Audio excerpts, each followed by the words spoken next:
What's going on? It's the RapNerd, and I just got out of seeing a new horror movie that released last weekend called Psycho Killer. Now, I couldn't see it opening weekend because I had a lot going on, but I really wanted to see it, and I figure I got time today, and why not make this whole weekend a slasher weekend since Scream is also happening today as well. So, the story follows a cop who witnesses her husband, who's also a cop, killed in cold blood by a serial killer that's been on the loose. And after these events, she vows to hunt this dude down and bring him to justice. One of the big sellers for this film is that the writer of Seven wrote it. I think that also caused a lot of overjudgment on the movie, and that leads into the next point as to why I wanted to see it, because this movie has been getting killed by every outlet. A lot of reviews that I've seen, well, all of the reviews that I've seen have been like, this is not good, and it debuted on Rotten Tomatoes with a 0%, which I usually don't give a shit about Rotten Tomatoes, but again, being on social media, people love to highlight that and be like, oh, if it's a 0, that means it must be terrible. So that's really the only reason I saw it. So whenever I see movies like this, I just want to flat out go see them so I can make my own judgment. And honestly, I don't know. I don't get it. I think the movie was decent. I don't think it was the best thing smoking. And I also don't think it was like the worst possible thing. I've seen movies that are like far worse. And in my opinion, it's just okay. I don't know if the expectations were just heightened because of the writer being the same one from Seven, or if the way the marketing looked in the trailer and all of that, and people were just devised that this was going to be the next Seven. I don't know. I think going in with that kind of expectation in general is not the move to do, but you can do what you want to do as a film watcher. But personally, I enjoyed it, and I would watch it again. It's a typical slasher film that doesn't really do much of anything outside of what typical slashers do. But again, me being a fan of slashers, and that could possibly play a reason as to why I enjoyed it, it's still okay. Like, there was nothing in here that was just so appalling that I would leave the theater and be like, this shit sucks, you know what I mean? And I think it's this thing of social media and the rise of review culture. People seem to lean either towards this is the greatest thing ever, or this is pretty bad, and those types of responses warrant more viewership. And not to say everybody feels like that, because of course you are entitled to your opinion.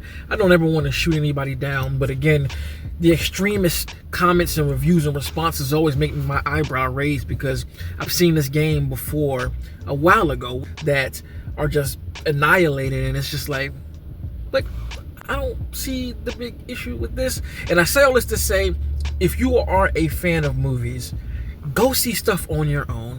I saw comments saying like, well, I'm gonna save my time and not see it. Don't ever let a review, a tomato meter, a person, a social media guru, YouTuber tell you or allow you to not go see a movie and form your own opinion. Because again, I enjoyed it, and the thing that I really did like about it was it pretty much takes place like off the highway, in a sense, like not like it's a car chase, but it's a lot of different locations because he's traveling to a specific area, and on his way there he's just catching bodies left and right. I think that it provides some intensity, and the killer in this film has a very physical nature about him because it's a big ass dude. I think that if I were to see this dude walking, I would take the fuck off running, because the guy's like 6'5" and muscle bound.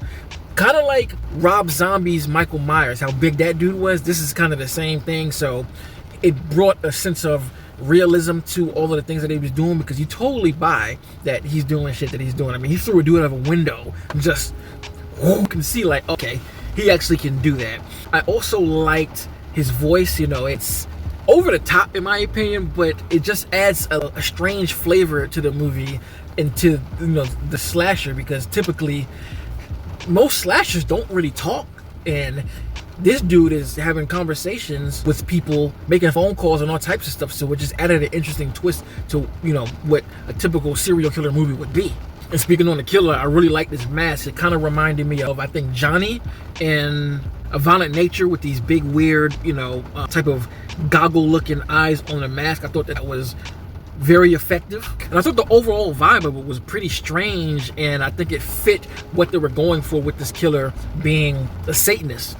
And I even like the fact that there was a plan with this killer. He wasn't just doing stuff just for the sake of doing it. He has a full-on goal that he's going for. that's pretty large in scale that I haven't really seen done in many slashes or serial killer movies. I'll say that. I think that the end goal here is like, holy shit. Like, if somebody were to do this, that would be catastrophic. And it stars Georgina Campbell, who I've kept my eye on her since Barbarian, and she's continued to dabble in horror, so I love that she wants to be the Scream Queen, and I think that she did a good job as playing this cop. Again, nothing in the film, I believe, is just over the top, like, this is the best thing ever, but for me, it's very enjoyable because I like these kind of movies a lot. And it does provide a lot of kills. One sequence in particular that I really enjoyed is a full-on oneer in the second act.